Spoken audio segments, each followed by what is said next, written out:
Bible is one book with one message. Hazigombani. Mwanzo mpaka Malaki ndo kanisa la kwanza waliita maandiko. Mathayo mpaka Ufunuo tunaweza leo tukaita ni nini? Ni maelezo kutoka hayo maandiko. Ni tafsiri ambayo mitume waliipa, ni tafsiri ambayo Yesu aliipa ya hayo maandiko. Ndio maana ukisoma vizuri Mathayo mpaka Ufunuo, kila kitu unachokiona kimenukuliwa kutoka Mwanzo mpaka Malaki. Mwanzo mpaka Malaki ni ahadi ya ukombozi wa mwanadamu kwa njia ya kufa na kufufuka kwa Yesu. Manabii waliandika ahadi, haikutokea wakati wao, waliandika ahadi. Mathayo mpaka Yohana, Yesu yuko mtaani, ni ushahidi wa macho kwamba huyo mkombozi yuko duniani kutimiza ahadi, maana ni habari za Yesu zimeandikwa. Matendo ya Mitume ni ushahidi wa macho ya kwamba huyo mkombozi ambaye alikuwa mtaani amekufa na amefufuka, na sisi ni mashahidi wake. Na ndicho alichowaambia, mtakuwa mashahidi wangu kuanzia Yerusalemu hadi Misheni. Kwa ni ushahidi wa macho ya kwamba jamani, kaburi liko wazi na sisi tumeshuhudia ya kwamba amefuka,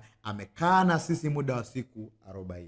Nyaraka sasa Warumi mpaka Ufunuo ni maelezo ya mwenendo wa hao waliokombolewa na huyo mkombozi. Kwa Biblia ni kitabu cha ukombozi, lakini Agano la Kale Mwanzo mpaka Malaki ni ahadi ya kuja kwa huyo mkombozi. Atakuja, atateswa, atafufuka siku ya tatu, na habari ya ondoleo la dhambi itahubiriwa. Luka 24 mstari wa 40, kwa jina lake. Jina lake maana yake kwa kazi aliyofanya kufa na kufufuka. Alafu kuanzia pale anajenga kitu cha msingi sana.